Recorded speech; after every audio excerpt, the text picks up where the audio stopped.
Success? Oh, hi. Glad you're here. I'm glad to be with you. Now, this, let me tell you. Let me tell you. So, I love this set, and I wanted this set very much so when they revealed it. And I'm very excited about owning this set, and I'll tell you a few reasons why. Um, Ahmed Best was a pioneer of mocap.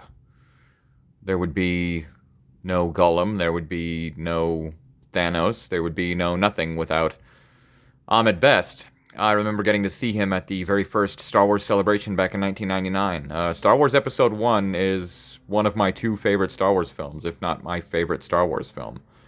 Saw that thing in theaters 24 times? Let's see, 19 plus 3. 22 times? Yeah, anyway.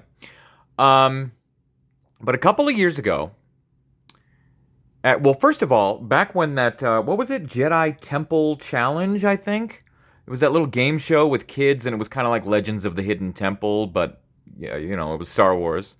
My son and I watched every single episode of that show. I mean, it's not the greatest thing in the world, but it was entertaining enough. But the really cool thing was that Ahmed Best got to return, and he wasn't playing Jar Jar, he was playing a Jedi, Caloran Beck. I believe that's his name. So we were familiar with this character.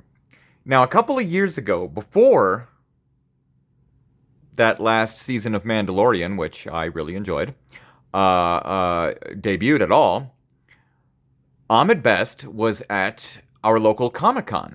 So my son and I were very thrilled to get to meet Ahmed Best, and I told him exactly what I said. You're the pioneer of motion capture and big fan, and there would be none of these things without you. And then later in an interview, he said exactly what I told him, like even referencing the same things, which I thought was interesting.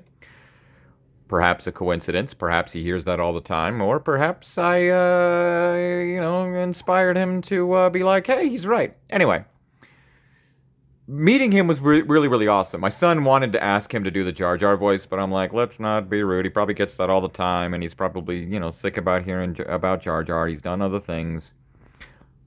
But little did I know at the time that, yes, he could care less about Jar Jar because he'd already filmed this.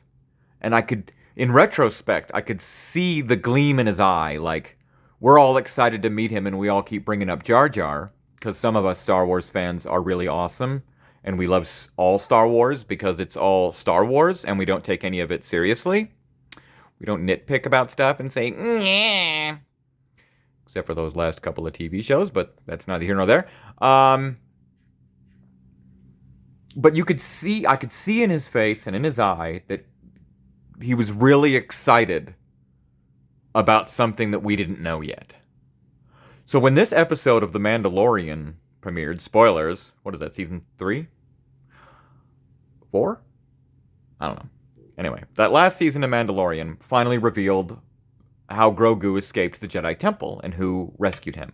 And when those doors opened up and I see Ahmed Best, I'm like, not only is that the greatest choice of A, the perfect character to be the one who saved Grogu, but B, give Ahmed Best some just desserts after all, the horrible things he had to go through when all of those ridiculous, bullying, uptight, idiotic Star Wars fan blame him or bitch about Jar Jar. I guess people don't understand the point is Jar Jar is supposed to be annoying. I love Jar Jar. Anyway, so he was just really, really excited because we didn't know yet. So when this episode came out, blew my mind. There's Ahmed Best, and not only that, but he is kicking butt. Like, it's one of the best scenes, if not the best scene, at least in that season, if not the whole series. I'll tell you what, absolutely fantastic. So to have Caloran Beck as a minifigure,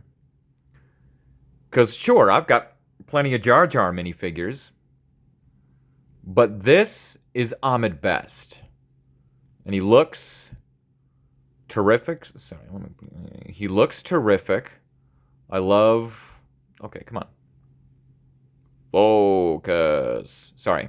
He looks terrific. Looks just like Ahmed. Yeah, we know. Yeah, just focus then. Okay, sorry.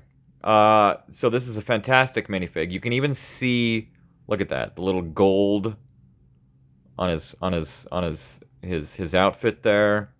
Absolutely fantastic. I think this minifigure. Hey, you should focus for me.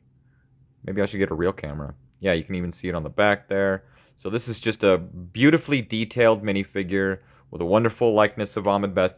But then on top of that, you also get this awesome speeder from the Republic era, which I think is dope. And it's got some, displayability, movability, playability. Then, of course, you get Grogu. I remember when Grogu was only in that one huge, when he first appeared in that one huge Mandalorian set with the Razor Crest, and it was way too expensive for most people. But if you wait, the minifig you want will eventually be in some smaller, cheaper set. Usually. Sometimes it's just the one set, and then you get lucky owning a pretty rare minifig, but I won't get started on that. That's for an upcoming video. So you get your Grogu. You get his little deal here, which, as you can see, comes out of this deal. So you can just have this as its own little speeder. Or you can put Grogu in it. Or if you take Grogu out, they also give you this little deal here so that he can just hover around. You get the idea. Because then it, levitates or whatever you want to say. Yeah. There you go. So he's kind of floating there. And then you get these two awesome Coruscant clone troopers who were there defending or attacking the temple. So I guess this would be 501st. Yeah, these would be 501st troopers because they were the ones who went with Anakin to eradicate all the Jedi in the temple. Side note, I realized when watching episode 3 recently, it was kind of funny because everybody talks about when Anakin goes into when he kills the younglings. Spoiler alert. I realized Anakin kills the younglings in the Jedi Council chamber. So you'd have to assume that Anakin went in the council chamber looking for any of the council members that might be there so he could kill them. But to his surprise and chagrin, he found those younglings. Which means the younglings, when the temple was under attack, specifically went into the council chamber to hide and be safe. And then in comes Anakin, and they're like, oh, sweet, somebody's finally here to help us. And then he murders them. That's hilarious and dark and tragic on so many levels. Okay, so you get 3.5 minifigs. 4, I'll call it. You get 4 minifigs, including Caloran freaking Beck, Ahmed Best himself, who I met. Awesome, awesome dude. But the cherry on top is this lamppost, which technically, as some have pointed out, is the first ever Lego build of a piece of Coruscant. So you also get a piece of Coruscant. First time ever. So this is one of the best, especially when you consider that this is a cheaper set. I mean, no Lego set is cheap anymore.